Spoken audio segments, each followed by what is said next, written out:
You know, what's funny is like you always have a plan, and then what was it like Mike Tyson said? Let me see. I think we're live. Yeah, I think we're live. Oh shit! This fucking guy's here. All right, guys. This guy's here. I'll see you later. This guy. So we should be live now. Can someone confirm? We're live. Yeah, we're live. We're live. I'm not seeing us. Yeah, it's not coming up for me on the actual. It says we're live, but sometimes there's a delay, dude, with StreamYard. All right, let me refresh. Oh, that's weird. No, it's not coming out. That's weird. That is weird. Why isn't it coming up? Are you streaming to only YouTube? Or now it is. Yeah, only YouTube. Now it's live. Yeah, now. Oh, you see it now? We're there. We're good. Okay. Yeah, Matt. The other day, or when that flash crash over the weekend, when like Bitcoin or crypto was the only market that was open, so all the people that wanted to react Monday morning only had the crypto markets. Bro, it was down like $200,000. It's scary, man. That is scary when you see your portfolio down that much. You got to buy the dip. That's just Tuesday, bro. Huh? That's just a Tuesday. Yeah, TJ, I see you posting your gains and losses. I'm like, I don't know how you do it. Dude, I'm telling you, TJ.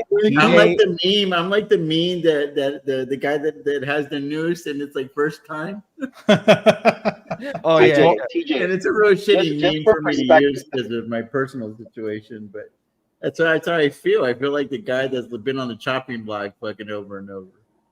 But TJ, just put it in perspective. Some of your losses, I know. I mean, the majority of people working people will probably never retire with that much money. Yeah. He's saying just his losses. Just his losses alone, right? Yeah. So, yeah, I don't know how you stomach that. That's some tough stomach right there. No, his SoFi position is a real calibrator for me. It puts things in perspective. He'll be down, hundreds of thousands and back up hundreds of thousands. Like you're got that iron gut. But the thing is, when you have more money, I feel like it becomes normalized. Like I remember Chris sent me a screenshot in 2023. He was up like 20 grand on something. And I was like, yo, how do you feel? You're up 20 grand. And he was just like, it is what it is, right?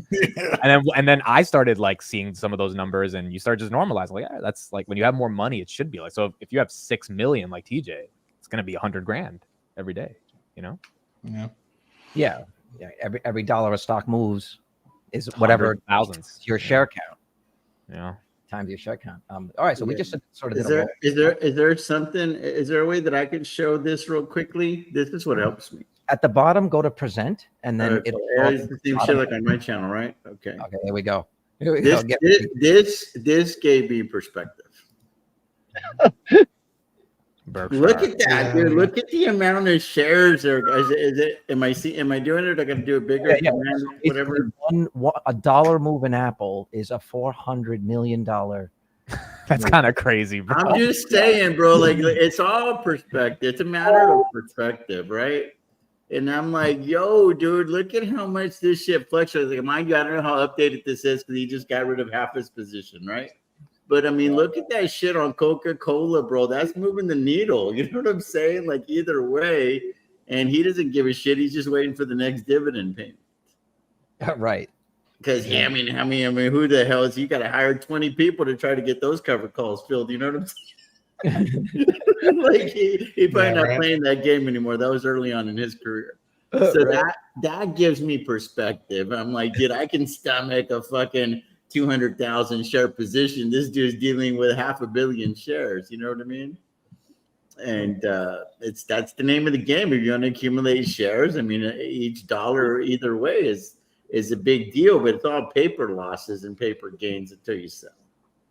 Well, Maddie and Carlos, I know that you guys said that you guys like your stomach drop or your heart dropped to your stomach during that flash crash. But did you guys kind of like gather yourself and did you guys actually, just buy the dip? Pretty much just did what you guys did. Like, did you guys? Because that's when I started my my Broadcom position was that flash crash. So I was pretty happy. I got a little bit of shares. That recent one a few weeks back. Yeah, that one. Yeah. I just started a daily DCA. Just to say I'm stopping the bleeding, and I wanted to pick up some more anyway. I a pretty big position anyway, but I said, just keep throwing the money at it. Yeah. All right, so we did a rolling start. I want to say welcome to another episode of Finance Junkies. Thank you, everybody, for joining us today. Guys, we all know each other here, right? Yeah, everybody knows TJ the Wheel Deal. We all know Heinz the Ketchup. We know that. Amit, can you introduce yourself for people who don't know who you are?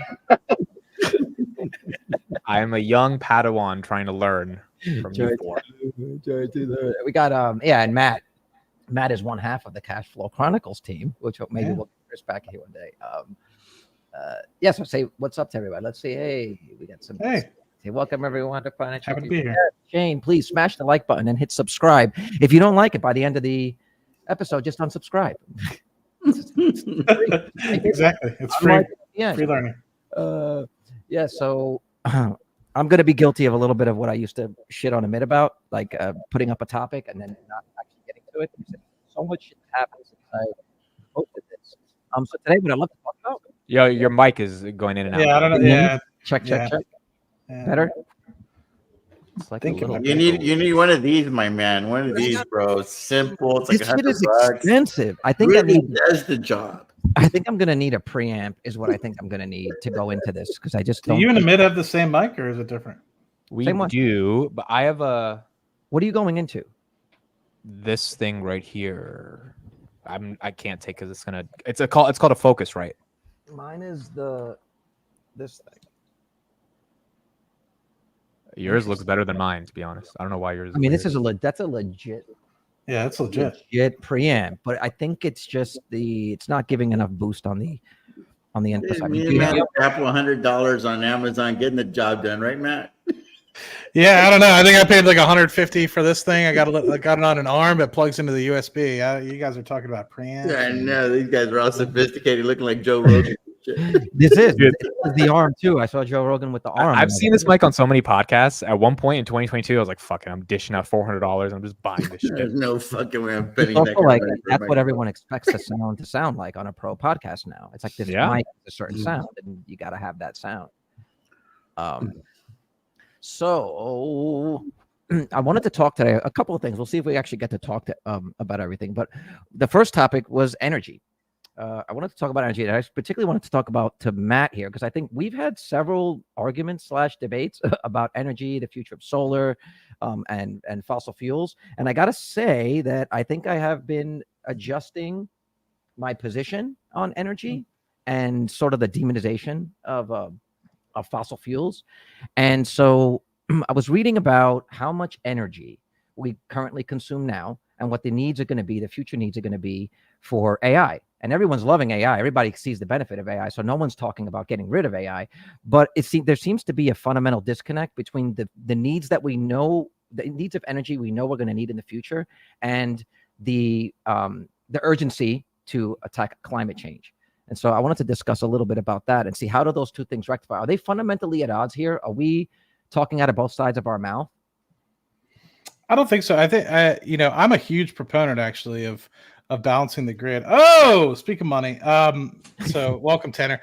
Wow, this is a full house. The thing that I really want to see, and actually we've seen lithium prices drop pretty expansively, and I've been doing a lot of research off my own, and I would say I'd soften maybe on the angry debates we've had maybe in the past, but they've been colorful, I should say. I mean, no harm or foul against you or V, especially because I know we've had some heated debates. Pretty heated debates, yeah. With the hurricanes that we had. A lot of us were without power here in Texas for quite some time, and it got me starting to look down the path of having a home battery system and things like that, and that kind of fits into the power wall area of kind of having a home storage. And I think overall, we just need a huge upgrade to the infrastructure that we have. It is growing pretty expansively, one, and two, it is getting greener by the day. Key facts being, I think the UK had over 50% renewable energy, I think in the second quarter for their entire grid. So it's getting closer and closer. I know Europe's a little bit ahead of us, but the thing that I would love to see a little bit more of is this battery storage piece, because you have something that's so intermittent like solar, and you have something that's so intermittent like wind as well, and even something as similar like and then you get back to just normal generators, right? I was actually just doing some thinking, and I'm actually kind of curious about this piece. So I was looking at for my own home, right? And I don't want to bring up too much numbers, but basically I was looking for a generator that would power my home in the event of, let's say, the grid goes down, right? And you actually think, well, a generator is, let's just say, 13,000 watts, right? But my house really only is using at most, with air conditioning, etc., maybe 4,000 or 5,000 watts. Right. So where do you put that extra energy? Exactly. You just have this energy just going out and being burned for nothing. 100%. And so I'm like, I wonder how much of that with solar, with wind, etc., is also doing the same, right? How much are we missing by not capturing that and being able to use it later, right? But because we have so many solar panels, or they're generating, half a gigawatt or, a gigawatt of extra power just because during the day, are we efficiently actually connecting that up to battery storage so we can offset that in the evening times? And I think that that's a huge revolution we're going to be experiencing with a lot of these data centers that are going to be needing, energy in the future. The question is, does the public narrative need to adjust? Like, you can't on one hand say we need to all drive EVs and reduce our carbon footprint, while at the same time, I mean, if you just look at some of these numbers of the amount of energy, let me see if I can pull it up here. If you just look at, where is it? Europe needs $1 trillion plus to operate its power grid for AI. If you just look at these, this is the average age of the regional power grids around the world. Okay. So Europe and North America arguably have the worst power grid. And we're also saying that we're trying to be the leaders in AI. If you come down here, there was another, this is the, oh, by the way, this is from Goldman Sachs. It was in May, but it still relates. I'll just read some of this. On average, a ChatGPT query needs 10 times as much electricity to process as a Google search. In that difference lies a coming sea change of how the US, Europe, and the world will consume power. As the pace of efficiency gains in electricity shows that AI revolution gathers steam, Goldman Sachs estimates the data center power demand will grow by 160%. This is the power demand, the future power demand. And this is the workload that we're talking about. And this is what it is. It will be stoked partly by electrification and industry reshoring, but also by AI. Data centers use 8% of the power compared with 3% in 2022. So they're saying it's going to go up 5% basically by 2030. And so this is the current breakdown of the European and American data centers. I don't know if you can see that. So the two grids that are arguably the worst and the oldest are going to be seeing a tremendous amount of stress put on them. So does the narrative need to change so that the public can accept this, or are we being fed say a narrative on one side in terms of what we need to do personally to reduce our carbon footprint that is inherently at odds with what we know industries need to do for our countries to remain competitive? Meaning specifically, we may have, during the pandemic, we might have swung the pendulum too far to be green. Is that what you're saying? Well, does this green initiative that they're asking on the consumer side make sense in a world where on the commercial side, the amount of energy that we need, it's not sustainable if we do it only through green energy methods? And is the argument that we need to move off of fossil fuels urgently basically a narrative to push specific industries, and it's not really based in science and also with where the world is actually going? Well, I think that's how the markets responded, right? I mean, I think in 2018, 2019, you saw oil prices kind of come back to reality, $70, $80 a barrel. During the pandemic, when we had the decrease of 15 million barrels during those couple months when everybody was in lockdowns, obviously the oil price went negative in some cases because people were looking for storage. And during that same time period, you had this ESG push, which pushed for a lot of BlackRock and many others to look for, NextEra and Ørsted and Equinor and a lot of these other companies to focus on wind energies and solar and everything of the like. And I think that was necessary. And the reason being is because if you tried to do it on a slow push, I feel like you will never have had the kickstarting of, let's just say, let's just put it as it is, the kick in the nuts that you needed to actually get that moving.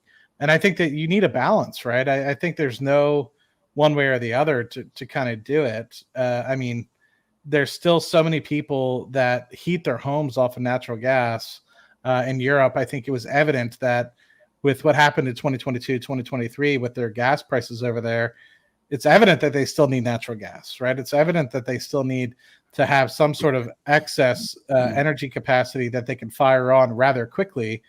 And not to say that solar and wind take forever, but it's very easy to turn on a power plant on and off that's powered by natural gas or coal than it is to fire up a bunch of solar panels that you have to kind of build an array and everything the like. So I think that even though it might seem like we're flip-flopping, the pendulum's going, I think that's necessary at the end of the day. And I see that more often than not, just at business and everything the like. And I think we're slowly moving towards the right direction of, yes, oil's here to stay for longer. But I still see the more important piece, which is the Middle Eastern countries are really starting to diversify. I think the pandemic really hurt them. So you're seeing companies like ADNOC, Saudi Aramco, and many others start to look at where they can invest externally to their own countries, but also what industries they can have to offset in a downturn and remove the cyclical. I don't want to say volatility. Yeah, the cycles of the oil and gas business. Yeah, and that actually was a point that I did want to make, is that do these third world countries inherently have an advantage over first world countries where regulation is less and they have access to natural resources to generate electricity? Like, in other words, Amit, you and I talked about this with Palantir, that there would be a point where enough companies are using it, and if the software actually does what it says it's going to do, that becomes a cost to your company of not doing business with them because they are using something that just gives them an inherent advantage. Does that same thing happen on the energy side with third world countries where regulation is less and access to natural resources is greater? And also, when you have European countries, the area that you're trying to serve is a much smaller area. The United States is just a massive geo footprint, where some of these solutions, you have to have them be localized because transmitting energy across those distances, the losses are too great. So is energy going to be like the next battleground that determines what the first and third world countries are in the future? I think energy is going to be in very high demand, as we talked about, over the next decade because of AI. I think we're gonna have to get it from any angle, whether it's oil and gas or whether it's renewables. And it does feel like that is an investment that there probably should be some exposure to in everybody's portfolio if it's like going to be the prerequisite to making AI real. Now, this is where it gets interesting, because like I don't know if is Enphase a player there, or is it NextEra? Is it Chevron? Is it BP? Like, or do all of them just catch a bid over the next 5 years because energy is so important that if we get it from anywhere, residential or commercial, that helps? I'm not sure. Question. Yeah, this is what I mean, obviously I have a substantial Enphase position, I have a big Tesla position, but I'm not so sure that they alone are going to be the sole beneficiary, or even the ones that grow the most.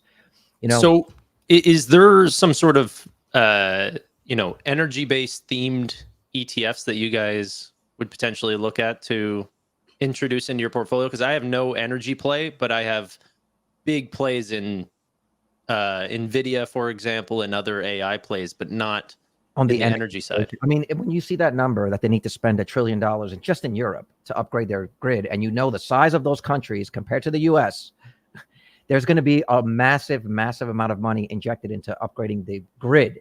Who is going to benefit from that? Or is that all just basically state and locally owned, and they're essentially out of reach? Not to get real political, guys, but I think the one thing y'all just don't want to talk about is that companies like Exxon and Chevron and all these other multi-billion dollar companies, they grease the wheels of Congress, so they're going to control how this shit plays out. There's billions and billions and billions and billions of dollars at stake, and they're not going to want to just give it all away. The infrastructure is not there for renewable energies. Go hug your fucking trees. We're 30 years away from that. I was in the oil field for 9 years. Matt's still in the oil field, and dude, we can't do shit without fossil fuels. Yeah, that's here to stay, and it isn't going away. You can make that a quote of the day for the next year, the next decade. Like, shut the fuck up. Nobody's riding a fucking horse here. I ride horses just as a hobby, but you ain't getting anywhere fast on those things. Like, I mean, dude, what are we really talking about here? If you want to do solar at your house, it's not cost effective unless you like really go all brainiac like Tanner and the SoFi Weekly guys and try to make sense of the fucking math. For the average Joe like me, it doesn't math. I can show you all here a quote where I looked at solar for this house and it was like $70,000. We have a fucking Generac there in the garage. Just to install that damn thing, it was like $16,000. So it's like, if y'all really want us to go clean, we'll make it cost effective to do so. Like, to me, that kind of stuff is like when Teslas were like for cool rich people, but they didn't really give a shit about the environment. They just wanted the cool car for 120 grand. Now Tesla's like, oh, we can really make an impact with this $40,000 and $50,000 car, maybe the $20,000 or $25,000 car. Now they're serious about it. Initially, it was cool. And I think that's where renewable energy is. It's like, it sounds real good to talk about, like, oh, this person really, really cares, but is it really feasible? Like, to me, it comes down to feasibility. And I think that they were really serious. You would see companies like Exxon paying money for companies like Enphase and having like that arm as part of their business, because they could really afford to build out that infrastructure if they wanted to. But I don't think it's in their financial interest to do so. That's the question. Who's going to benefit from this money, whether it comes from the private sector or government subsidies, to build out the infrastructure that we need? Because here's the thing, they have to do it. We cannot get behind in the AI race. So this is, no matter what they say about the energy usage, they have to spend that money. Who's going to be benefiting from that, and how could we benefit from that? Is it ExxonMobil? Is it BP? Are they going to be investing in this? So real quick, are you seeing some of the larger players in this energy space? Because I don't follow it closely. Are they already starting to sort of tighten buybacks and tighten their dividends and increasing CapEx, or like what? How are they playing it? Do they see massive investments going forward? I mean, I hear a lot of talk about it, but I'm not seeing this actually being like, this has to materialize at some point. I mean, you saw the chart. Our energy grid is 40 years old. We're bringing all these EVs online, and now we know that these data centers are going to require a massive amount of power. Who's going to supply that power? And who's going to build the infrastructure to support what's coming? And I'm not. What is it in the numbers, though? In our typical energy companies. Sorry, Matt, go ahead. I think we got to pull them. Yeah, we got to. I guess my question, to you, Tanner, when you say, are the CapEx budgets increasing, are you specifically talking about big oil, or are you talking about everybody? Well, I assume the largest players are big oil, but I mean, mainly everyone. Obviously, the smaller players like Enphase are constantly increasing. I mean, more the legacy players that are passing a lot of their earnings back to their shareholders. Is that starting to reverse? You know, are they looking to re-accelerate growth because they have such, massive demand ahead? Yeah, so the way I'm playing it is actually in the short term, from what I have, is Nextera. And it goes back to that pendulum swing that we were talking about, right? So if you think about it, and I can't speak too much in depth, so I'm going to have to speak in generalities, and apologies for this. But if you look at the way that, who did we lose? Heinze. I think he's at work to pop out. If you take into account, offshore wind is kind of a newer thing in the Northeast part of the U.S., and I know there's going to be some bids off the west coast of the U.S. as well. Before that, very few players were actually entering the offshore wind market, and the offshore wind leases would go for less than $1 million. Now we're talking about offshore wind leases going for billions of dollars in the matter of years. So you're talking about people entering the market that were previously not there. So going back to that pendulum swing, it went from, there's so much emphasis on moving green and moving as quick as you can. But as TJ said, you can't do it overnight. So you could throw money at the problem, but then you had so much money thrown at the problem where you had so much inflation, obviously not talking about just normal inflation, but industry inflation specifically for something like offshore wind, where it went from doing something for hundreds of thousands of dollars to now billions of dollars. It made things uneconomic. And so you have people now pulling and reneging on deals where you thought it was actually going to go green, but it's actually not. And I think what actually is going to end up happening, you either have to have some negotiation with governments to say you have to increase and regulate price increases for us to make money on this over time, or we have to wait until the industry calms down before it happens. It's exactly what TJ said. You have to think oil and gas has really only been around for 150 to 170 years. We've had the ability to build this infrastructure over the past 150 to 170 million, 150 to 170 years. So to say in the matter of 10 years, you want to flip everything to be renewable, it's just unfeasible. That's right? And so you have to wait, and you can throw money at the problem, but if you throw too much money, it just becomes uneconomic. So you have to do it over time. And I think that's what everyone's kind of recognized. Everybody, when BlackRock and everybody wanted to go focus on ESG, and everyone was flipping on their heads about where CapEx was going, it accelerated and inflated some of these things that previously were a lot of small players. I think a lot of that has to be flushed out, and really be taken over the course of a 10, 15-year mindset versus a 2 to 3 year mindset. Like I think everybody was trying to do it. It's a good point. It's funny, you're like segueing exactly where I wanted to go after this, talking about CEOs. I'm sure you guys saw this. I wanted to play a little bit of this and see. Can you guys see this and hear it okay? Yeah. Yes. Mhm. Oh, I'm watching this right now too. It is. This is Peter Thiel talking about climate science on Joe Rogan like 2 days ago. So Well, I'll play my 2 cents. let me. There's several different things one could say. It's possible climate change is happening. It's possible we don't have great accounts of why that's going on. So I'm not questioning any of those things. But how scientific it is, I don't think. I don't think it's a place where we have really vigorous debates. Maybe the climate is increasing because of carbon dioxide emissions, temperatures are going up. Maybe it's methane. Maybe it's people eating too much steak. It's the cows flatulating, and you have to measure how much is methane a greenhouse gas versus carbon dioxide. I don't think they're rigorously doing that stuff scientifically. And I think the fact that it's called climate science tells you that it's more dogmatic than anything that's truly science should be. Why is that? Dogma doesn't mean it's wrong, but why is the fact that it's called climate science mean that it's more dogmatic? Because if you said nuclear science, you wouldn't question it, right? But no one calls it nuclear science. They call it nuclear engineering. Interesting. Because the only thing is, I'm just making a narrow linguistic point. Science that is legitimately science. Well, at this point, people say computer science has worked, but right. In the 1980s, all I'm saying is it was in the same categories. Let's say social science, political science. It was a tell that the people doing it kind of deep down knew they weren't doing real science. Well, there's certainly ideology that's connected to climate science, and then there's certainly corporations that are invested in this prospect of green energy and the concept of green energy, and they're profiting off of it and pushing these different things, whether it be electric car mandates or whatever it is. Like California, I think it's 2035. They have a mandate that all new vehicles have to be electric, which is hilarious when you're connected to a grid that can't support the electric cars it currently has.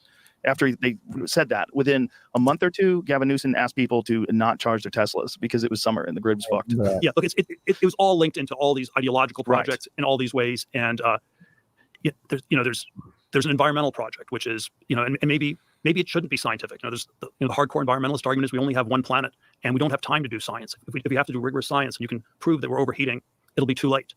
And so if you're a hardcore environmentalist, you don't want to have as high a standard of science. Yeah, my intuition is certainly when you go away from that, you end up with things that are too dogmatic, too ideological. Maybe it doesn't even work, even if the planet's getting warmer. Maybe climate science is not like my question is maybe methane is a worse, is it more dangerous greenhouse gas than carbon dioxide? We're not even capable of measuring that. Well, we're also ignoring certain things like regenerative farms that sequester carbon. And then you have people like Bill Gates saying that planting trees to deal with carbon is ridiculous. It's a ridiculous way to do it. Like, how is that ridiculous? They literally turn carbon dioxide into oxygen. It is their food. That's what the food of plants is. That's what powers the whole plant life and the way we have the symbiotic relationship with them. Like, and the more carbon dioxide is, the greener it is, which is why it's greener today on Earth than it has been in 100 years. Sure. These are all facts that are inconvenient to people that have a very specific, narrow window of how to approach this. Sure. Although there probably are ways to steelman the other side too, where maybe the original 1970s. I think the manifesto that's always very interesting from the other side was this book by the Club of Rome, 1972, The Limits of Growth. And we need to head towards a society in which there's 0%, there's very limited growth. Because if you have unlimited growth, you're going to run out of resources. If you don't run out of resources, you'll hit a pollution constraint. But in the 1970s, it was you're going to have overpopulation. You're going to run out of oil. We had the oil shocks. And then. So I'm going to stop sharing. So the question here, the reason why I wanted to share that is, hold on. The reason I wanted to share that is, some of the multiples that we see in companies that are moving us to this green energy, right? At some point, do we need to publicly admit that the urgency is not, it's somewhat manufactured, because we, on the other hand, need to increase our energy production regardless, and that's only possible, say, through fossil fuels, and that maybe what we're saying, the damage that these industries are doing to the planet is not necessarily, there's no, that we don't necessarily have a consensus on it. Does this affect the companies that we're currently invested in, and is that narrative about to change? I'm gonna be honest, dude. I don't give a fuck about climate change. You're sitting there burning. I legit do not give a fuck, bro. Okay. When climate change gets really bad, I will be dead. My kids will probably be dead. As long as I make my money, I don't care. So I used to care about it in high school, and I used to like freak out about it, like the world was ending. Now I'm like, you don't deny it. No, but here's the thing: to stop climate change, we need to stop consumption. That's it. Very simple. To stop climate change, you need to stop consumption. What's the easiest way to stop consumption? And I'm not saying this, but Jordan Peterson said this: you kill yourself. Right? Technically, you get off this planet. If we're not going to get off this planet, then if we're going to keep consuming, we're still going to keep eating, we're still going to keep buying shit, we're going to be here. So climate change is not going anywhere if we're going to keep doing what we need to do. James says least selfish thing Amit has ever said. Yeah, like at the end of the day, we want to keep building and eating. What generation are you from? You're considered a millennial, right? Like yeah. No, it's Gen Z, but you're basically millennial. I would say millennial. Yeah. All right, and TJ, you're Gen X, right? Heinze, you're Gen X. No, I was 1970. I'm millennial. I'm actually like the very last year, 1985. So. Of Gen X. So I know I'm technically a millennial. Technically millennial. All right, so the question is, if millennials and Gen Z feel like Amit does, and they grow and they start to become the majority of the investment class, are they going to continue to still give these companies the green energy, the multiples that they currently enjoy now, or are they just going to say, "Fuck it, man, we got to make our money, we got to grow"? Because here's the thing, like to Amit's point, if we can care about it all we want, but does China care? Does India care? Does Saudi Arabia care? No. So do we risk getting left behind? Dude, I think everyone doesn't China care more? Isn't it? It's the largest EV. There's the most EVs in China, right, compared to any other country. So they're like quote unquote doing their part. But is cars like really like that big of a carbon footprint? They're not. No, they're not. I feel like there's a lot of science that's up for debate, and I think that until people can agree that it's a real big problem, I don't think the solution really matters, if that makes sense. Because I think if you poll 100 people, maybe 50 or 60 are going to say one way and 40, 50, 60 say the other. It's very divided. Like, I don't think there's a consensus that climate change is even an issue. So why are people going to want to go from what works to something that we don't even have infrastructure for? We're talking about a solution that we can't even really implement for the next 20, 30 years. If you want everybody to have fucking solar in their house, we'll make it affordable. You want everybody to drive an EV, make them affordable, make the kickback so crazy, be pumping out fucking charging stations left, right, and center. If you really wanted to make it happen, dude, the resources that are to make it happen. But there's not enough money in it for the big players to make it happen. That is my belief. I think this whole thing is always about money. Follow the money, and you'll know where the fucking story's gonna go. In my opinion, I mean, I'm just very logical, dude.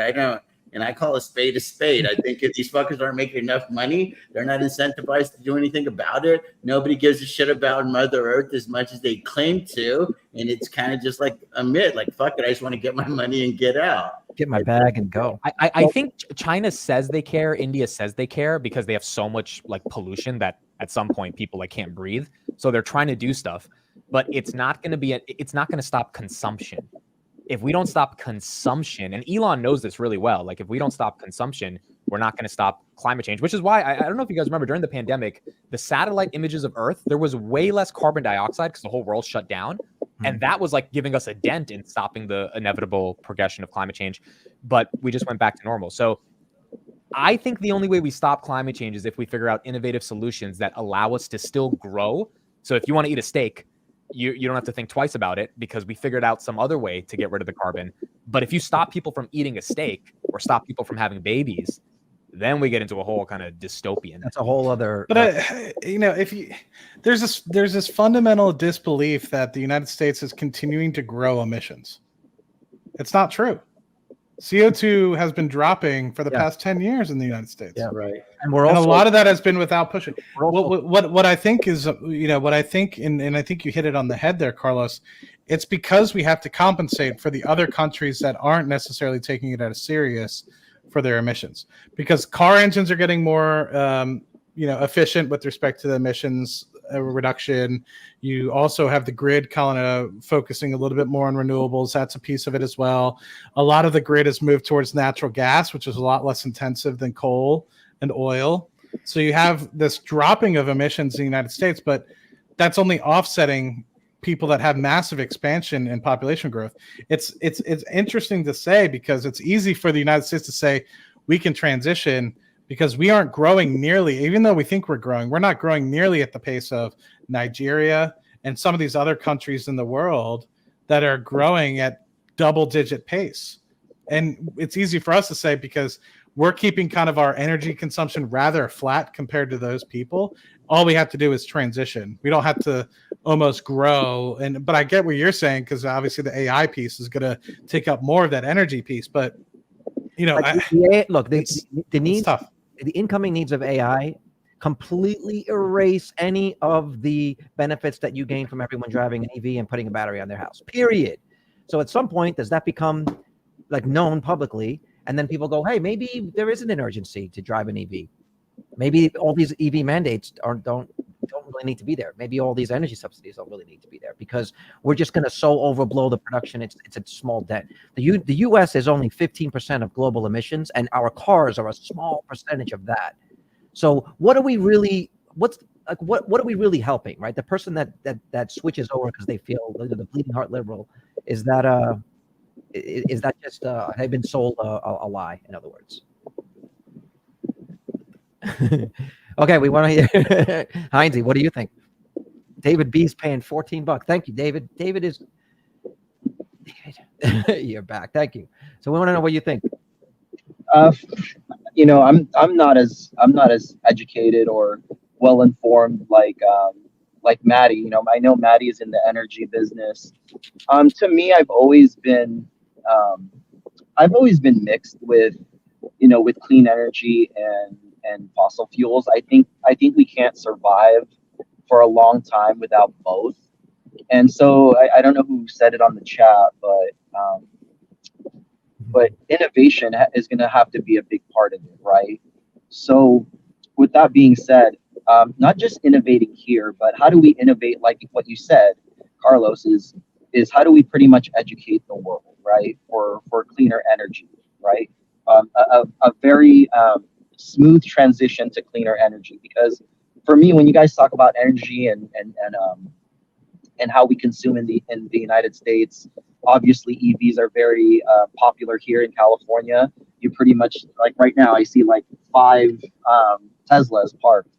So a few weeks, or about a month ago, my home country, I'm Filipino, had like a typhoon, a major typhoon, where the major city was pretty much flooded, right?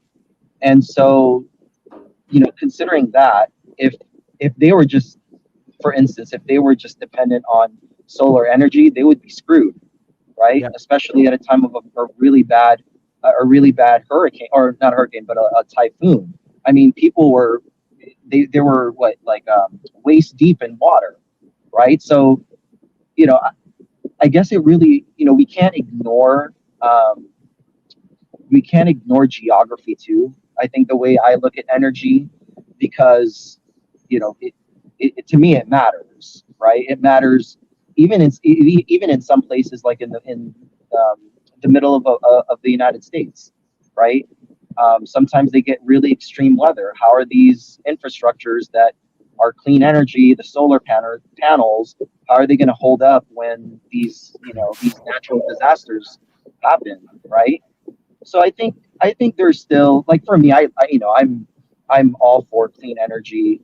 I think having solar is pretty important, but I don't know. I think we can't just it would be just a big paradigm shift just to transition to clean energy all at once. So that's just my 2 cents about it. Yeah, I think what the solutions that work for a place like Europe are not necessarily translatable to the US because of just our size. It's just power needing to be transmitted over great distances creates a reduction in efficiency. And so I think the solutions are going to be different for each country, and China even more so. I do want to pivot to something while I have Amit and Tanner on this at the same time, because you both interviewed Vlad. So who do you think this? If you guys don't know, Amit had a great interview. If you haven't seen it, I'm sure you've seen it. It's pinned on Amit's page. Had a great interview with Vlad right around the launch of the gold card. And Tanner, you recently had a great interview. I loved it. It was great. It was cool hearing him speak to both of you. And so, first of all, I want to know, who do you think he likes more, Amit, Tanner? Who do you, audience? Who do you think he likes better at this point? Like, who is he dating, and who's the side chick? It's definitely Amit.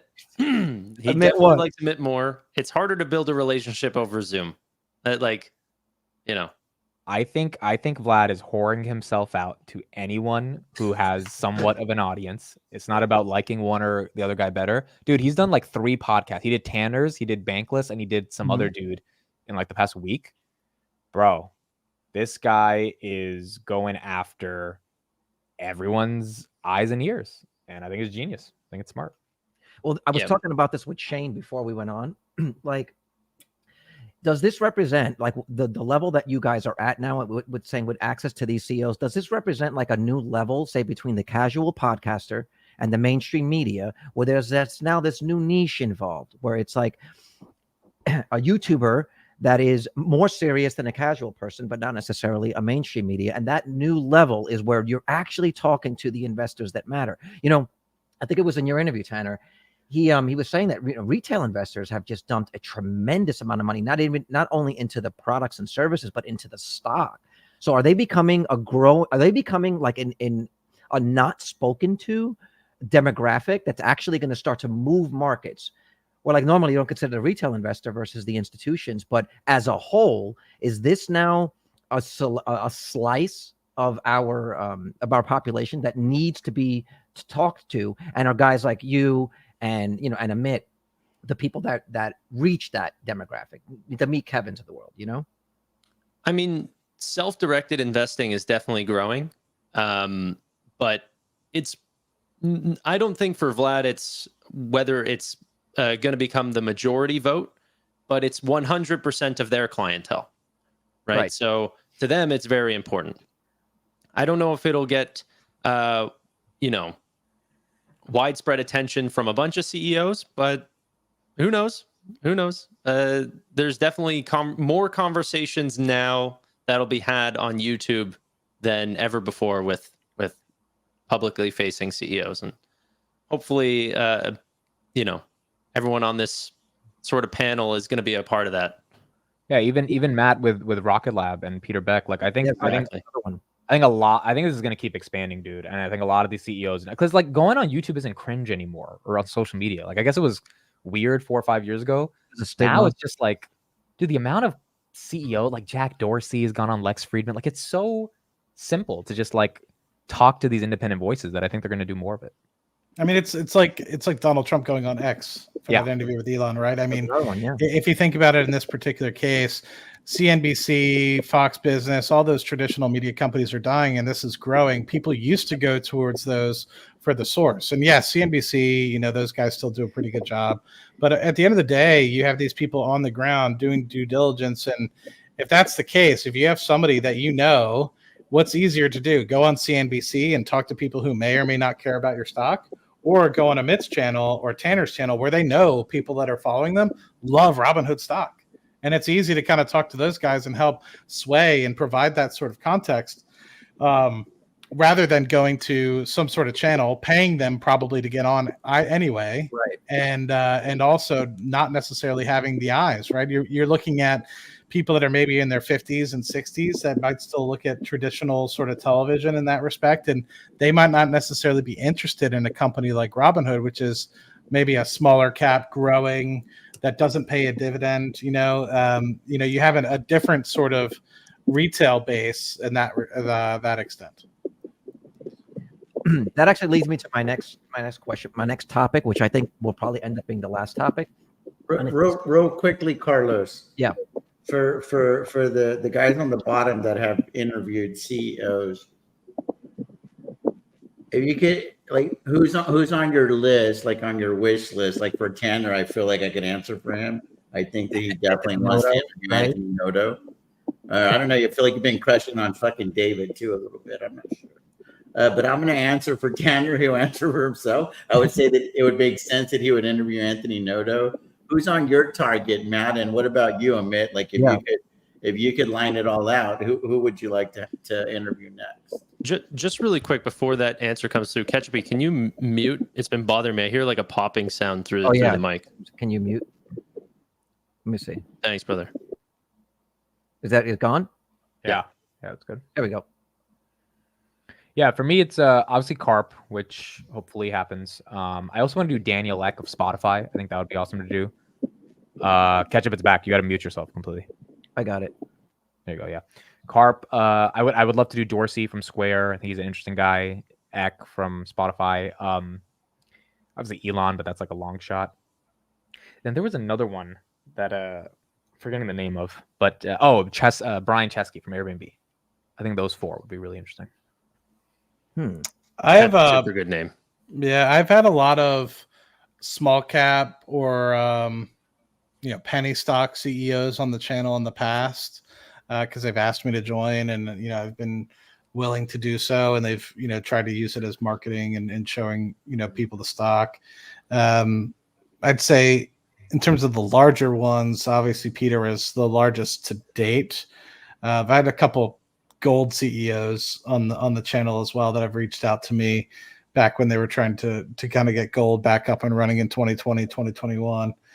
Honestly, to be frank, I haven't been pushing much, and I think maybe I should. I do still have 13,000 followers on YouTube and almost 10,000 on X, and I haven't pushed as much as I should, and maybe it's a push that I should give it a good opportunity, considering I've been trying to ramp up my Seeking Alpha posts again more recently, and so I don't really have an answer. I need to sit on that, TJ. It's a really good prompt for me. I've been fortunate to have a good platform to chat with people, and unlike Amit and Tannor, these guys put a lot more effort into it, and they're more at the forefront. And I admire their tenacity and ability to keep it going. Both of them obviously have done extremely well. Amit's about to hit 40,000 on YouTube, and Tanner's about to hit 25. So if you guys don't follow them, be sure you do.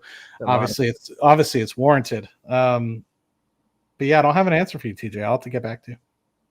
I want to play something for you guys, and this will for Tannor. It is Anthony Noto, right? Is that like the no-brainer? Or? I mean, yes, but I'm pretty resigned to the idea that that's actually probably not going to happen. Why do you think that is? Wouldn't he be smart enough to take a page out of Vlad's book and be like, I've got a fucking audience that is like probably 95% bullish on SoFi on this guy's channel. Like, what the? I mean, it just seems like a no-brainer CEO move for him to fucking do it.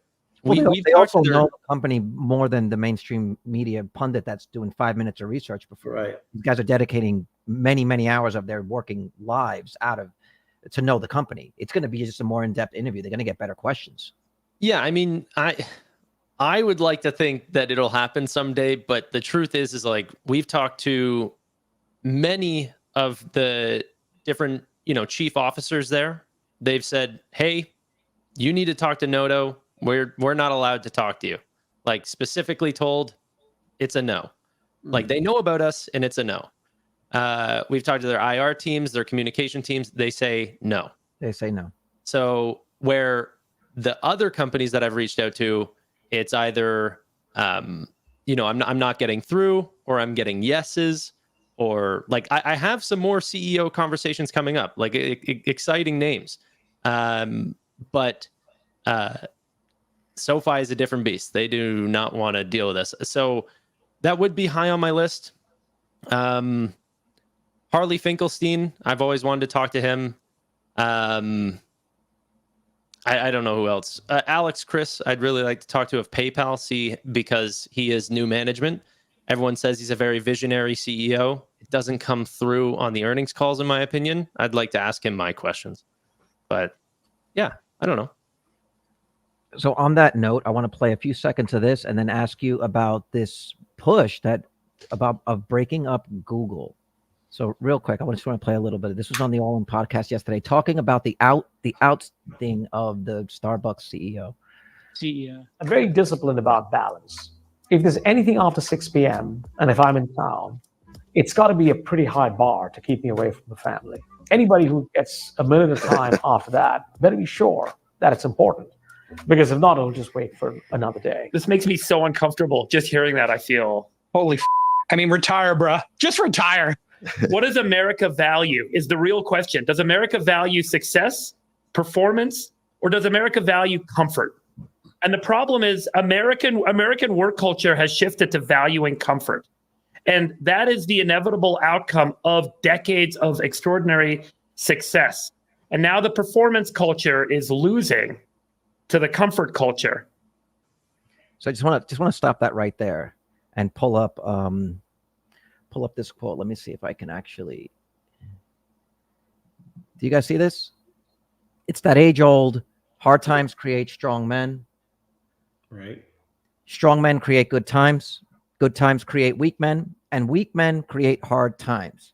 So I've been debating this. I've been thinking about this recently. Are CEOs like former Starbucks CEO who's now out of a job, do these CEOs of these publicly traded companies, the larger ones, represent the strong and the weak men that we're talking about when we apply that thinking to today?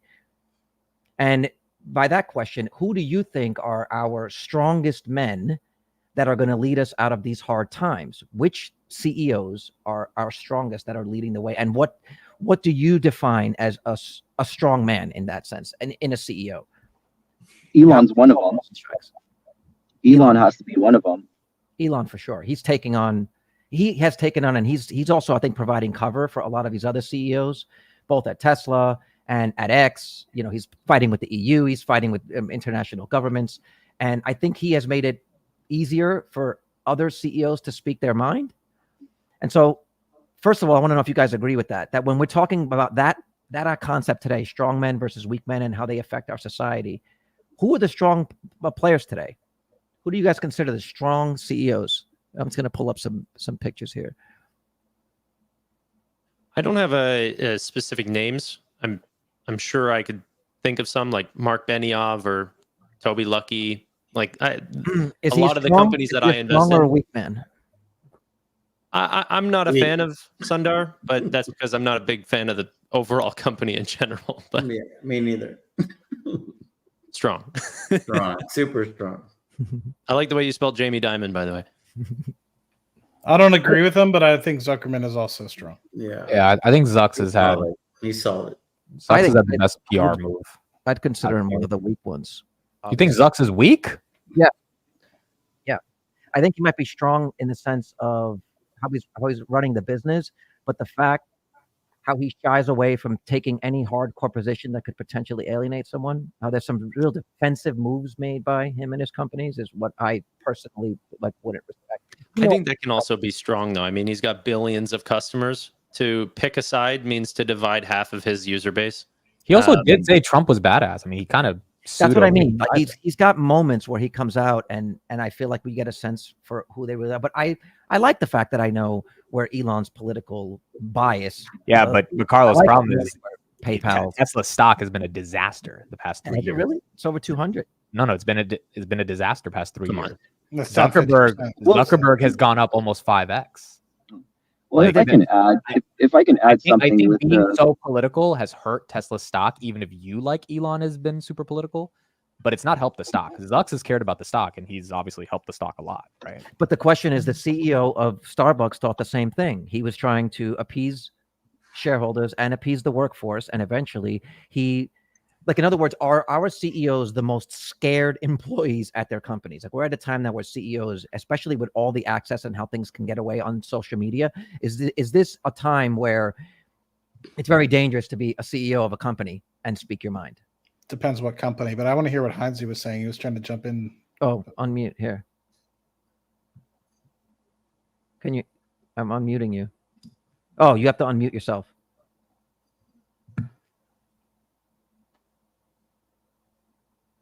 Go ahead, Heinze. All right. So, yeah, I was just gonna add that since you were saying, what is that strong man? Well, I think knowing what you're going to do is going to divide is a big sacrifice in itself. So Elon, to me, we can talk about Elon's accomplishments with Tesla, SpaceX, Neuralink, but to me, I think when he bought Twitter. I think that was such an important move, in terms of how divided our country was. And I know we don't like to get political and things like that, but to me, I kind of feel like you have to now. what really scared me was the interview with Joe Rogan, Jack Dorsey, and that lady. I don't know if anybody had watched that. Yeah. And Anita, I it think her was name with is. Tim Pool, and I mean, it's undeniable that they were, that X or Twitter was purposely silencing opposing views. And to me, regardless of what political aisle you're in, it's scary that someone with, a corporation with that much power can influence, things like an election, right? So, and to me, I think it's a little bit unfair to call Elon, all of a sudden he's a Republican or a conservative. He's actually not, right? I think he just got really tired, among all other people too, just got tired of how divided the country was, and how, I mean, to me, it was just really one-sided when it comes to. Let's ask this question. Let's say you picked a stock and the CEO is super political and the stock is flat for 5 years. And the other one, the CEO is like treading the water, kind of political, kind of not, but the stock goes up 5x. What company would you rather hold for those 5 years? That's not fair, but No. But this is literally what's happening, right? We had Tesla, which if you owned it 3 years ago, stock's done nothing. Elon's political. And by the way, I agree. I'm a big Elon fan. I agree. I'm happy he bought Twitter, all that stuff. But at the end of the day, stock's done nothing. Versus Zucks, who's been, in your guys' words, very, down the middle, stock's up 5x. Which one would you rather personally? yeah, but you're making it seem like the reason why one's 5x is because of a political stance. Right. No, I'm not saying that. I'm saying that's the implication of this entire conversation. That if you're apolitical, you don't alienate the investor base. It's obviously for other reasons. I'm just saying if we look at it in an abstract form, if you're apolitical, less people will be alienated to buy your stock. If you're more political, there's a lot of people that just hate your stock and they're not going to engage with you. So which one would you rather hold in that situation? Because I know which one I'm picking. I mean, to me, money is, I'm not saying money is not important, but I think it really just depends on what your moral values are. So which one are you picking? That's the question. If it was Tesla, I mean, I believe in Tesla. I mean, partly because Elon is Tesla, right? So, I mean, in a monetary standpoint, I'd have to bite the bullet, and say, because there's some companies that I'm not invested in because of, my particular beliefs. Like Meta, I don't invest in Meta. So for me, if I had that outlook, I think I'd feel a little bit guilty if I didn't go with my values. And I know that might be stupid considering we're in a finance channel. I'm not making any advice for anybody, but this would just be me. I'd still stick with Elon. I think it's just, so to your point, Amit, right? So when Elon bought Twitter, right? I know we always talk about the, all the political stuff that gets on Twitter, but it pretty much allowed a lot of people to talk about other things too, like stocks, companies, controversial companies, right? Like Palantir. So put it this way. Let's say Elon didn't buy X. Let's say he didn't buy X, right? but a group of people on Twitter didn't believe what Alex No, Karp I'm was not. doing. I'm not. You don't have to make the bull case for why you bought X. All of us agree it's a good thing. I'm just curious. Would you own a stock that's flat or own a stock that 5X is based on political beliefs? That's all I'm asking. But again, Yeah, to but Tanner's that's point, such a you're that's assuming It's a not. vague No, but it's not question. that crazy of a question. It's actually very relevant. If we live in a hyper political age, it's a simple question. Heinz picked Tesla, right? TJ, what would you? You go the stock that 5Xs or you stay flat? it's a loaded question. I'd build the It's position. not a loaded question. I'd build the position loaded. on the one that's Loaded dude, answer Because it. I think the reason why this is because it's like you're either, if you choose one thing, you're either going to be pro money or because I'm not anti money because I'm pro Exactly. Elon of what he did. I'm saying I think to me, I think it just speaks volumes when going back to Carlos's question of what makes a strong man right now. So here's a kind of a turnaround question is, so we already know what you're going to pick. You're going to pick the 5X run, right? But do you think that when Elon bought Twitter, do you think that Twitter is a better platform now in terms Yes. of not Yes. just getting news Yes. out there, but properly educating Yes. the general public? Yes, I do. I like. Do I like you that. think that that's wait, wait. worth more than a 5X stock? Real quick, the other No. thing about that is, again, That's a 0. No, I disagree. the I other think thing long about term it is, but in the short term, I'm taking the 5X. Like, It's not anything. That you're buying Tesla. You're not buying Elon. right. Okay. That's So also true. all the plays with Twitter and SpaceX and all that shit is not in your portfolio unless you're playing in private markets. You're Good buying point. Tesla. So if you're talking about the best leaders in the world, Elon places high. But in terms of buying CEOs, you're actually buying one that is working part-time at a company because he runs 6 others. That's also true. So it's X should not even be in the question if you're talking about Tesla because it's not related.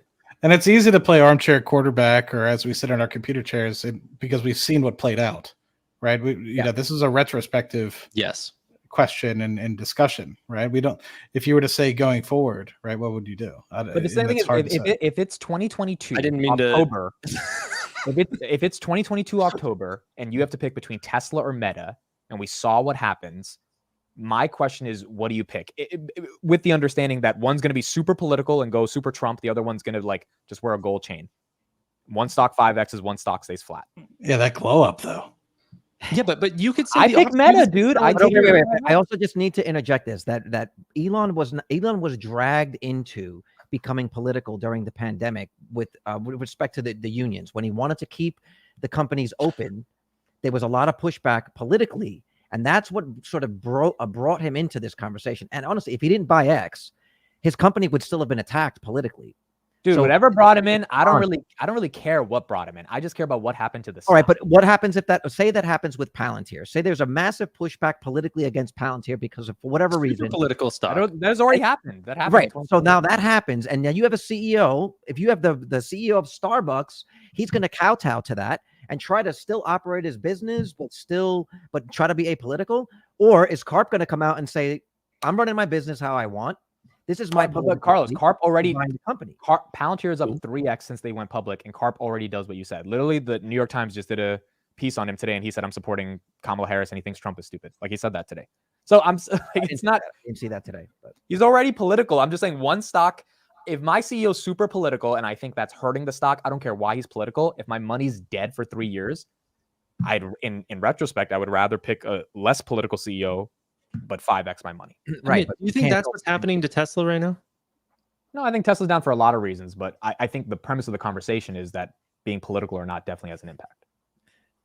Can we just appreciate this moment We here? have that Alex Karp in the chat. Alex has Yes. chimed in and said I would pick the CEO and found the idea. That's fucking amazing. They asked him on Twitter. They asked him on the New York Times piece, "Hey, do you run the Twitter account Karp's Hair?"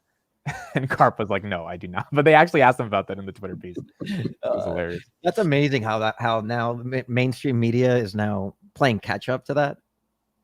Are we doing this product placement? Yeah, for Dutch Bros. Well, this was a great conversation. I could definitely go on and on. I wanted to talk a little bit. Maybe we do like a minute on breaking up Google.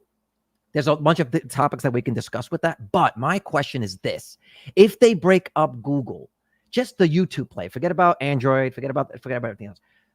Does YouTube suddenly become a behemoth in that content creator space that I think it deserves to be, but because it's roped in with Google, it's not getting the true valuation that it could? Like, could this really be a good thing if we break up Google? Or all of those independent companies, or say like revenue generating divisions, would that be a good thing for them? And also, would YouTube being separate finally be seen as like the real competitor to Netflix, to Hulu, to Amazon, that it really is? And could that actually usher in a transformation in YouTube as a platform? How does the stock price going up, if let's say search ends up getting valued lower and Google Cloud and YouTube and these sort of parts of their business get higher valuations, how does that revolutionize YouTube's actual product? I don't know. That's a good question. And YouTube doesn't become a separate stock. Like, it just, like, we don't buy YouTube as a stock. It just is a separate business underneath Google. But I agree, because Google's subsidizing a lot of YouTube. Like, we don't even know how profitable YouTube is, dude. YouTube could be, for all we know, horrible margins. Keep me honest in the chat. It's like $8 billion a quarter, dude. That's like revenue, though. Like, I would imagine they lose a ton of money on YouTube. Yep. Okay. Wait. But just compare them to Netflix. Netflix has to shell out a bunch of money to create content. What is it? It's $4 billion a year. YouTube, we're creating the content, and money that they're paying us. It's a better business model. 100%. It's a better business model. I'm curious how profitable they are, because YouTube didn't make money for 10 years. We don't know that. We don't know that now, simply because it's all roped into. They're just a line item. And my point is, if YouTube's doing $30 billion a year in revenue, what multiple do you put on that if their profit is like $2 billion? Well, what do you give Netflix? That's the idea. You could actually value it. What do you give Netflix? What do you give Spotify? Well, Netflix right now is worth $280 billion, so their price of sales is 8. YouTube, I would give a price of sales of closer to like 12, so 450-ish billion. But I don't know how profitable to be. But I think YouTube wins in that debate, 100%. I think so too. Anybody else have any opinion on breaking up Google to like Android search Android search and maybe cloud? I definitely think in the short term, the parts would be way more than the whole, but I think there would be some pieces, like I think Tanner stated, and maybe Amit stated, I don't remember who, that some of the pieces would die off. I think YouTube could grow at a faster pace if it was not under Google. But at the same time, I think that it works well because of the ecosystem as well. But I think it also really depends on who actually is spun off with the company, right? And who actually is going to be leading it, right? Are they actually going to have a good CEO that won't drive it into the ground? Because I think there could be a case where, it's spun off with just some person that's meant to fly off into the sunset, and unfortunately, wouldn't it be the current CEO of YouTube, Neil Mohan? Yeah, I don't know. Yeah, but you have to think it would compete for its own capital too, right? I mean, that's part of the that's why some people spin off, is because it might require a lot of capital expenditure, and because of that, you can't necessarily get the full value out of something if it's under a big umbrella. So. By the way, the previous CEO, I never understood why she stepped down, Susan Wojcicki. But it was just announced a couple of days ago that she just passed away from cancer. I think that's probably why she stepped away. Yeah. I think it was a year ago. I wasn't necessarily a fan. She's like a World Economic Forum mouthpiece, but the hate that she got online was horrible. It was crazy. I mean, people just been like, "You deserve." Oh man, it's like it's crazy out there. It's very volatile, not even just in markets, but just in the public discourse. So, all right, I think and just to clarify what Amit was saying earlier, and there's no way to separate it, to piece it in parts, if you will, and YouTube would not be able to have a ticker on the New York Stock Exchange. Yeah, because that's what happened with Microsoft, right? When they broke them up, they didn't have like individual tickers inside of Microsoft's business. Well, they need to go public. And I think that's what they're proposing here is that YouTube. I'm just saying, YouTube goes public, dude. That fucking stock's gonna go bonkers, dude. No, that'll go bonkers. Yeah, I agree. I think That's what I'm saying, and you'd be able. I don't think that's data how it on just works. that company. When you break up a company, I don't think they do it like that. I think it's just separate divisions in the company.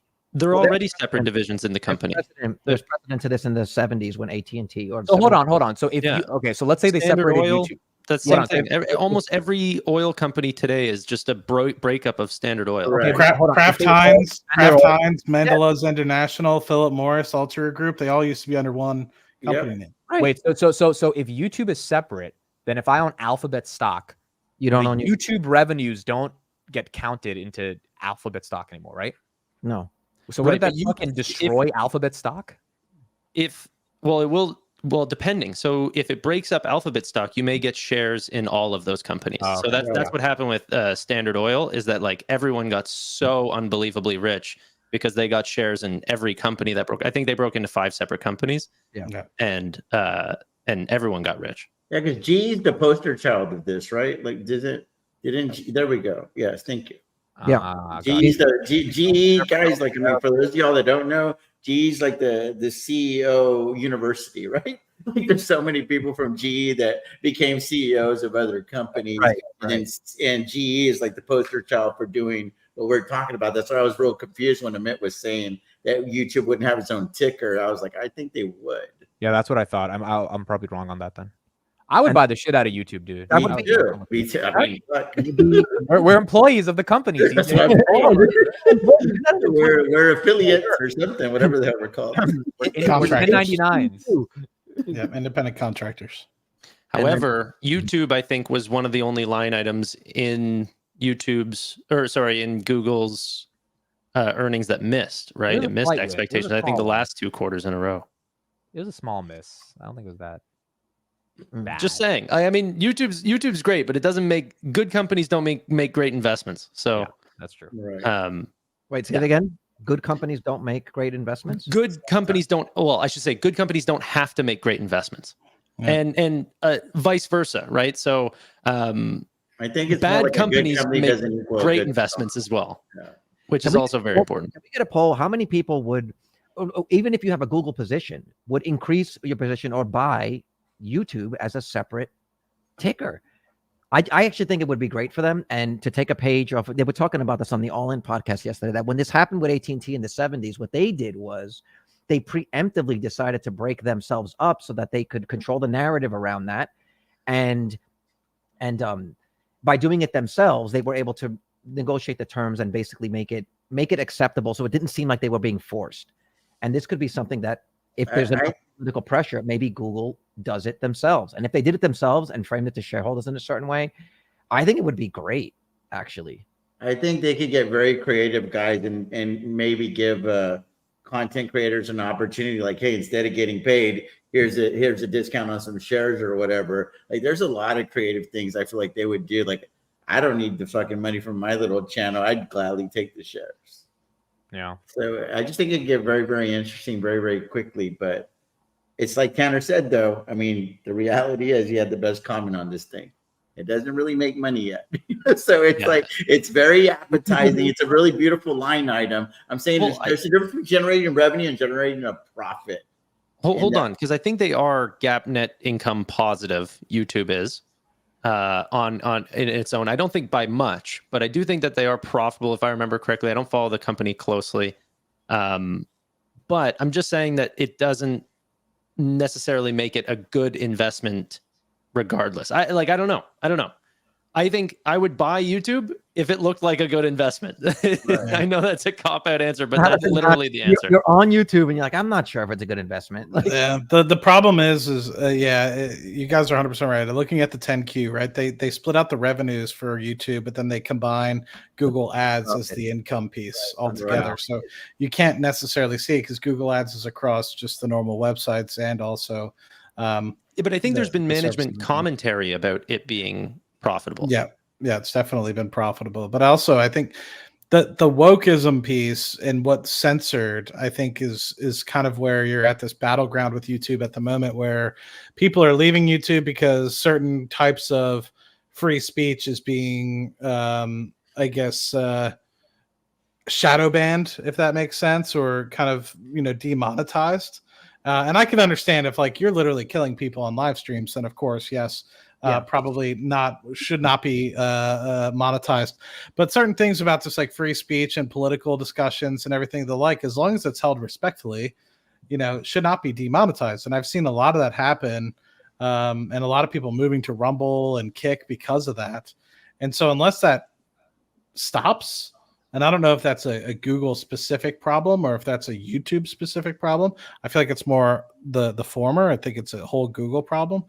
Then I think spinning off would create a lot of buzz initially, but if you kind of have that culture festering within YouTube, it would eventually continue to kind of slow down and lose market share to somebody who is willing to do free speech. Did YouTube drop the ball by not taking the ground that X is taking now? You're starting to see a lot of these spaces. I think we're going to see more of this as the election gets closer and in future elections, where X is becoming the place where you're seeing a lot of these conversations happen. I'd love it for it to be video, but was that a missed opportunity by YouTube by not becoming that? So for so many years, X is having literally zero impact on YouTube. I'm not saying on YouTube, but I'm saying that X is now being seen as the place X where is not you go to hear these conversations and longer form interviews or conversations with people that might say things that could get them banned or demonetized on YouTube, and that wouldn't be the case. There is some censorship on YouTube, but the majority of content still is on YouTube. And X outside of Trump. No, Jesse did it. Jesse's take was he did a test.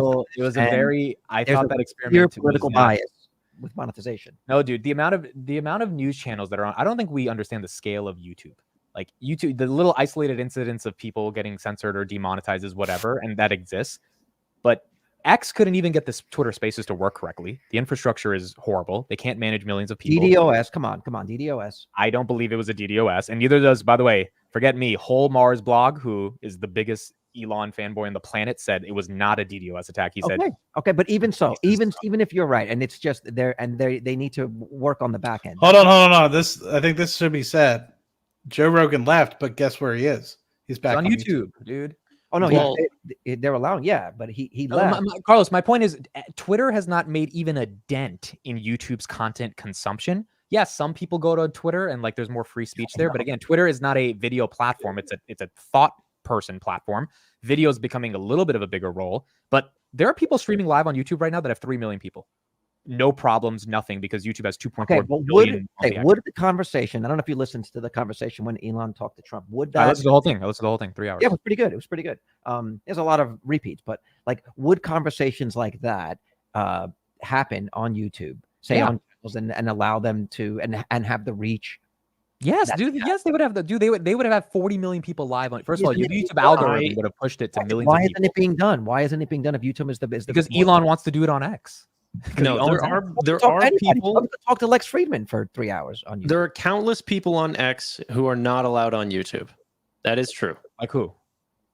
I just saw Riley do a podcast with Destiny. He's not allowed on Twitch anymore. Destiny's on YouTube. What are you talking about? He just got kicked off of Twitch and went to kick.com. Destiny's on YouTube. Look, Destiny has like 5 different channels on YouTube. Okay, but you're just because I'm not getting you guys a straight what's his name? I don't want to name just a bunch of far right people, but Nick Fuentes, are you talking about him? Like, no, I have a couple names in my head. I just don't want to be spitting off Pearl from like the what's dude. I'm sharing my screen right now. Destiny has Destiny. Look at these views, dude. He's getting hundreds of thousands of views of video. What are you talking about? But I'm pretty sure he's off of Twitch now, correct? Destiny may be far left, but he's definitely more liberal, and he's not conservative. And that's the idea, is that he's not conservative at all. What I'm saying is there's plenty of conservatives on YouTube. How many subs does he have? How many subs does he have? Like 800,000. Breaking Points, that's one of the best independent media networks. They're on YouTube. There's a lot of conservatives. What's his name? Dude. Uncle Andy. Steven Crowder, that dude's on YouTube. No, Steven Crowder got demonetized, and he's on Rumble now. Yeah, but he came back. I think Steven got demonetized. Yeah, so maybe it's that then. Maybe Destiny got demonetized or something along these lines. But Amit, there's no question about the fact that YouTube has kicked people off their platform, and that has created room for Rumble and Kick and X. That has happened. It is so insignificant. If you looked at Rumble's earnings, insignificant to the business now, but it's insignificant in the way that, you know, SoFi is insignificant to legacy banks. What it is leaving it a runway for them to create that infrastructure for them to be able to handle those larger podcasts, right? YouTube to traditional media was a nothing burger until it was a giant. So, okay, I get your point. Literally in 2008, right? 2008, YouTube was bought for $1 billion. Yeah. Yeah. And now it's making $16 billion. And they were not making Dude, any the thing is, money. when's the last time you actually went on Rumble? I'm not talking about Rumble. I'm talking about, X. So I follow a couple creators on YouTube and X, and it's depending on where I am, which is when I'll watch their live stream. If I'm already on X, I see that they're live streaming. I'm not going to go, oh, let me switch over to YouTube. Right. X is getting my business there. And there are tens of thousands of people who will follow that lead. Tanner, you and I know when we stream our whatever we do to X and YouTube, YouTube has like 99% of the people. X has maybe one, and most of the times X is lying about how many people are live. I agree with you.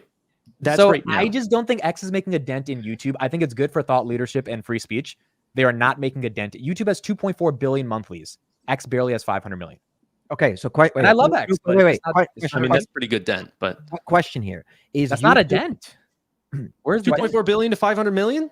That's a huge but those dent. 500 million aren't watching videos. They're scrolling through memes. It's a totally different level of engagement. We'll see how they cross by, but there's a possibility that they take a form of video share. And now with them paying out creators, it allows people to just simply activate X as another platform for them to want to. They're not multi-stream. The payment is like 1 penny per 1,000 views. YouTube's right now. $10. Right now. Yeah, but to do that, do they need the you're just like putting hypotheticals out there. It is no competition. That's what growth investing's all about, baby. We put those hypotheticals out. Yeah, but you got to have a reasonable hypothetical. How is Twitter going to afford to pay the money that YouTube's paying? Like, where is the money coming from? It comes from not coming from ads because no one wants to to advertise there. It comes with a guy that has enough pocket change to spill out $40 billion to buy his own social media network. First of all, he took on $13 billion of debt. He did not pay $44 billion in cash. My point is just like they're not making a dent with YouTube. YouTube is still the king here, and it's like I love Twitter. You guys know I'm on Twitter all day. I'm on 9 hours. I'm on the app, but objectively, it's not competing with YouTube in regards to video consumption. Not yet. But my question is YouTube or Google making the same mistake that the legacy auto companies made, allowing Tesla to continue to work on in the background to the point when Tesla went mainstream, they were caught with their pants down and now they're playing catch up? Is YouTube ceding that ground to other platforms, say not really Rumble, but say X, as they're building out their infrastructure? Will it be a point where X becomes the platform where those sorts of conversations happen? And even if it did, does that affect YouTube long term? I don't think so, because YouTube has an amazing product. Like the legacy car companies sucked, right? The Tesla car Model 3 was just blew the competition out. YouTube. The thing is, the legacy auto had, if they would have started. Dude, why aren't we streaming this to Twitter right now? That was a question when I asked you about how, about this, because you can stream this simultaneously to YouTube. You recommended, you said, no, don't stream it to X. Well, why'd you listen to my recommendation? Why didn't you just because you're much further along in this, and you do this. And I think of the content creators that are even bigger than me. I think there's something to be said, right? I have many people that will only watch my videos on X, and there's people I try to post all the time, like, Matt, I wish I could see your content. I wish I could see your time. Like, I post my content all the time. Just click the YouTube link on X, and they refuse to do it, right? Yeah. And then you have the other people who refuse to have Twitter, and they're like, I want to get in touch with you. How do I do it? I'm like, I'm always available on Twitter. Just DM me. And they're like, can't do it. Not opening a Twitter account. Yeah, it's like, well, so you're always going to have, and I think that's what Tanner's saying. I don't think Tanner's saying that X is going to take over YouTube tomorrow, but I think what he's saying is if you continue to let things fester, like the culture problems that we're starting to see at YouTube, and kick people off the platform, they go to Rumble, people are going to start eating away at the market share. And eventually you could have 1 or 2 mergers happen. And next thing you know, it becomes a problem. So that's my pushback. That's exactly what I'm saying. Like PayPal lost its share because it just got too complacent, and Apple was right at their tail. Yeah, but guys, these comparisons are horrible. YouTube has the best content on the internet, and PayPal and legacy car companies is not a comparison. Twitter would need. You have no idea how big PayPal was in the digital wallet space. They were the only So that's player. fine. I'm That saying is you a can't compare perfect wallet- analogy. You're comparing wallet space to content creators. Content is where people have a daily routine in terms of how they consume content, and that's been trained with them for years. Twitter, to even go on Twitter, you have to actually care about like scrolling through people's like ideas and stuff, which is very hard. Then when I'm scrolling and a 3-hour video pops up, it's really hard for me to be like, all right, I'm going to get into that. And then all the content isn't there because a lot of people want to get monetized and make money, and that's on YouTube. That's a moat that is indistinguishable from how we think of online video, and Twitter's not beating that. Rumble's not beating that. Kick is not beating that. Twitch is like. Do you think that YouTube's revenue share is competitive? Dude, 100%. They give you 50. They give creators 55% of every dollar. That's like, what are the platforms doing? Used to be 30. They used to only take 30%. Okay, yeah. well now and then if you look at other platforms like Patreon or Spotify or all these ones, the revenue share goes way up. Kick is giving you 95%. They take a 5% share. Yeah, well, here's the big thing we haven't talked about yet. The discovery algorithm on YouTube is actually the moat, right? Like the ability to get discovered with your video is what changes everything. Twitter has a good discovery algorithm, but again, it's not really for video. It's for like ideas. And most people don't have these like 40, like TJ is growing way more on Twitter than YouTube because TJ is figuring out how to maneuver and get people's attention with his content. And there's a whole different. Very impressive, by the way. I'm Yeah, wondering, like, how the hell? How many people get TJ's shorts? I get your shorts popping up too, like little YouTube shorts. But I'm saying Twitter has a whole different dynamic that he's experiencing that's allowing him to grow. YouTube's a whole different fucking animal to get there.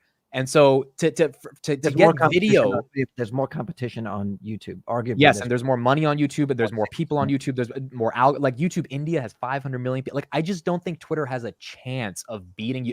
The censorship that exists is real. It's not enough to get billions of people to not use. The majority of people in the world go to YouTube to watch like makeup videos and like their favorite vloggers, not like political stuff. Which means even if there is some censorship exodus, it's going to be maybe 100 million people if you're lucky. Like 2 billion people are not leaving.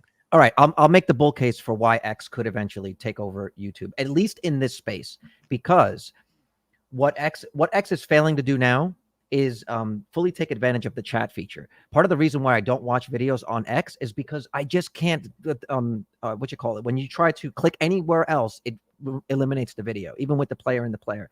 And timestamps don't work the same. I like the way the timestamps work on YouTube. And the chat, we can all agree that the chat on YouTube sucks. Even the live chat's great, but the chat that happens underneath it, the conversation, it actually sucks. Whereas that's where Twitter shines. If Twitter could find a way of having a video player that looks similar to YouTube with a live chat as well as a conversation underneath and actual workable timestamps, I think that's game over, at least for that section. For those sort of long form conversations that don't work when you're trying to scrub through, I think that's where X has a chance. And there's no way YouTube will ever be as good at the chat and interactive feature as X. It just won't happen. That's what I think is the long-term bull case, is the conversation and the interactivity that you could have. It's great when you're in a space and you're seeing a conversation happen live. It's just great. So it's way better for that. Yeah. No, I'm not saying that YouTube loses. I love YouTube. I'm just saying that I'm not conceding the fact that they dominate the space and that'll be the forever and always. There's always competition, especially if the industry gets larger. I think Twitter will take some market share. I think Twitter will win, get 1 billion users and have a lot of content on the platform. I don't know if it necessarily takes away from YouTube dramatically. Probably takes away, it beat Threads already. Probably takes away a little bit from Instagram. But video online consumption, I think, is going to be harder for Twitter to win in that area. You're missing the short videos and little memes. I think Twitter will dominate there because the discovery is better. Yeah. Threads is a joke though. Like, I thought it would do better than it has, but it just seems to be. It feels like planted content. Yes. It's almost like you see the same people post the same exact thing, and they all have like it's very strange. Threads, very strange. I'm trying to grow it, but it's very strange. I got to take a second and highlight all these super chats. Dave B, you're coming out strong. I just got to say thank you for the support here. We're going to go back here. Are the rumors true? Is tonight the night where we get 15-minute non-spoiler review of Alien Romulus? Will be by apparently people like this Alien Romulus movie. I've never heard of this stuff, but people said so. I mean, and now $14 had that paid for your Netflix membership for a month. No, $14 Canadian. It pays for this coffee right here. Oh, damn inflation. Yeah. All right. Yeah, Nate, I'll send you $7 on Venmo, and then you got to watch the movie and give us your I have to. your thing. Does my super fan Amit guest have any thoughts on super innovative ASTS, IONQ, and ASPN? I don't know any of those tickers. I feel like if Chris was here, he would just go off and have a chart right away. Dude, ASTS is up like 3,000%. ASPN is up 300%. I don't have any of them, but congrats. What are these tickers? Satellite, telecommunications, or space. That's why Rocket Lab got a little bit That more. is, yeah, that's going to be a big deal. This Starlink thing, they're really pushing to try to bring internet to places. Yeah. I'll let the guy in the car. That was Heinze earlier. Can we have another poll? If there was an Oasis trivia contest out of all the 6 finance junkies, who would win? My money is on Amit. Do you know Oasis, the band? No. Wonderwall, baby. That's exactly what I wrote after. I was like, I don't think he really knows this band. Oasis. What the fuck is Oasis? They were like the 90s version of the Beatles, essentially. Like they were singing that sort of same music if it was written. Yeah, and then the lead vocalist said that they were better than the Beatles, and that was died after that. Right, and that basically killed him. Yeah, I said that they were. They had like 5 or 6 really, really catchy songs. Dude. You know, I find myself listening back to more of that music now. I feel like I connect more with that 90s music that I wasn't. I was like a hardcore death metal fan, and it was all weak. But now I understand it a little bit better. All right, one more super chat we got here. Dave B says top CEOs: Tesla, Nvidia, Microsoft, Palantir, new Starbucks CEO, Travis Kalanick, Enphase, TTD. I think he meant to write Snow. ServiceNow. He's ServiceNow. Right. Celsius, IonQ, ASTS, Rocket Lab. I mean, that's pretty good company there. That's pretty good company. You know, did you see that on the Twitter space?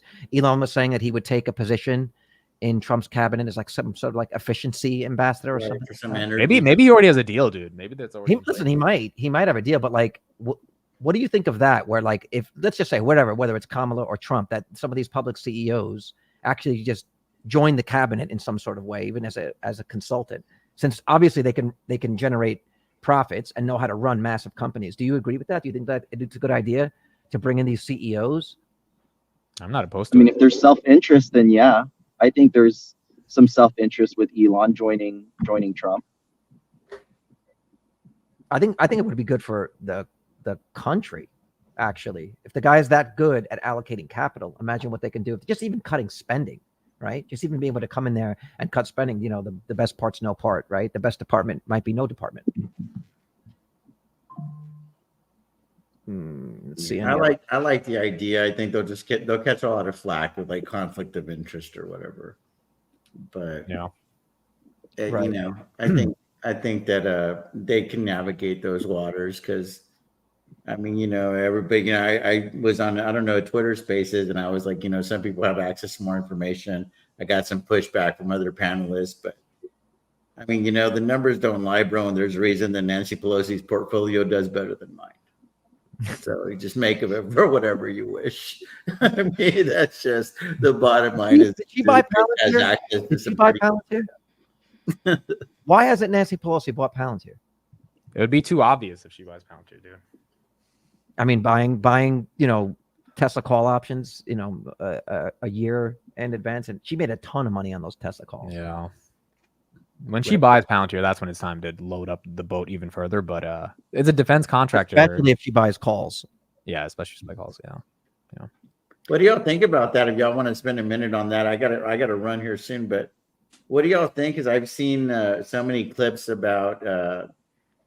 Maybe Congress shouldn't be allowed to trade stocks. Well, that's Kamala's VP's angle. He's saying, I don't own any stocks, so I don't have any. Dude, I don't trust that guy. He hasn't made money ever in his life. Did he lie about his military background? Yeah, he lied about that shit. He hasn't made any money. Much. I'd rather vote for a politician who's rich because at least they want to protect their money versus. Right. But that's the other side. We've been hearing for years that Congress buying stocks makes them inherently biased, right? But then the other flip side of that is, well, what about all these people who have their money in their 401ks, right? They got a ton of money in the stock market, like having someone that's actually invested, wanting to protect it. Which side do you fall on? Should they not own stocks because there's a conflict of interest, or should they own stocks so that they're in it with us and they want to and help protect our investment? I think at the minimum for me, you can't. This is America. You got to allow people to make money, but at the same time, maybe maybe ETFs, maybe have some limitations on like options and things like that, because options have an expiration date, and they know how to be able to push the needle or move the needle, because when the votes are happening that we're not even aware of, like for certain regulations or whatever, I just think it just makes it a little bit sketchy, if you will. So I think, an ETF, I think is something that they should definitely have a right to do. I think You're going to be a congresswoman or a congressman, but you got to liquidate your 401k. That's unreasonable. Like that's guys. Carlos, I got a dip right now. My mom just called me, but I'll catch you guys later. Thank you. All right, thanks. Later, Mitt. Bye. See you later, Mitt. Take care. Hey, Well, let me put it this way: if Congress, what is that? If Congress doesn't have limitations to buying stocks, then how come people that work in hedge funds do then? Right? Yeah, or like central banks. Why can't somebody that works at Bank of America as a financial advisor buy certain stocks? Because I have friends that work in the finance business, and they're limited. They can't buy certain stocks, right? And then so that's where that's again one of the other divides when it comes to what can Congress do and what can't the regular Joe do. So I mean, do you guys know how much people in Congress are supposed to make, like government workers? Yeah, like they're only six. They're only six. They got $20 million net exactly. worth. So I mean, the math doesn't work. They make their yearly salary is like six figures, like $100,000-$200,000 a year. Yet in 2 years they become millionaires. That's so it's it's a rigged game. Well, look at just look at Ocasio-Cortez. She went in there making whatever 100 something thousand. I think she's worth 28 million now. I don't know. Maybe Shane. That's just crazy. That's crazy. I think it's 28. It's either 28 or 8 million. I know it's a big difference, but I think I read the statistic quickly. But yeah, Pelosi is the best stock picker in history. Do you guys use that app? There's actually an app that follows her buys. Yeah. Do you guys have that? I think there's a fund. I think there's actually an ETF that basically mirrors. I think there's a Congress fund, right? And those do terribly, by the way. Those investment or the you're always late. You're always. It's like you didn't buy when she bought. You bought after. Sure. She had some losers, right? I think she bought Disney very high, if I recall correctly. I think she bought Disney in the 100, like low 120s or something like that, right? I'm sure that's a loss. That's actually pretty good for Disney. When they were like 90, that was the time to buy Disney, when they dipped down to like 90, and they killed it. I've got to run, but I want to leave you guys with this. Here we go, another TJism. We're gonna get ready to.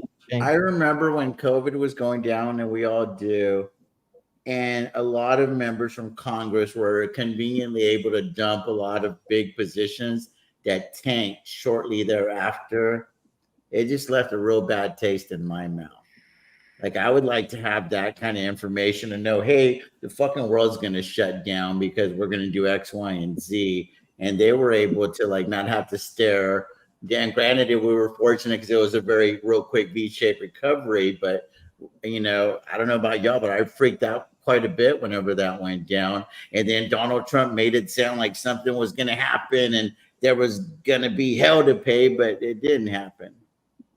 Right. And it just, but we have real short memories, right? Like we're prisoners of the current moment. But dude, I remember that shit, and I was like, how the fuck are they able to sell all that shit? There's no repercussions, nobody in fucking handcuffs, nothing. And then we just had another an assassination attempt or whatever. And it's like everybody's acting like a fucking idiot when they're being questioned in front of Congress. I'm like, dude, this shit is comical, dude.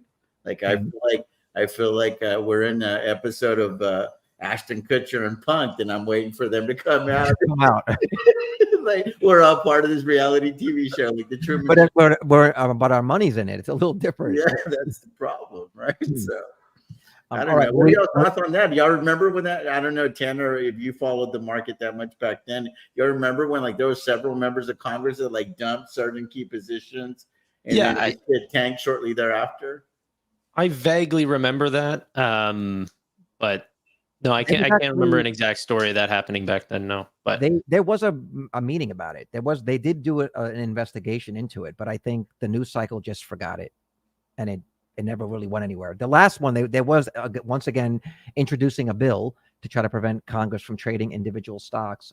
I forgot who brought it to the floor, but his point was, I am the brokest one out of everyone here. He's net yeah, he's the guy that's always talking about like, but everyone's like worth 10, yeah. 20, $50 million, right?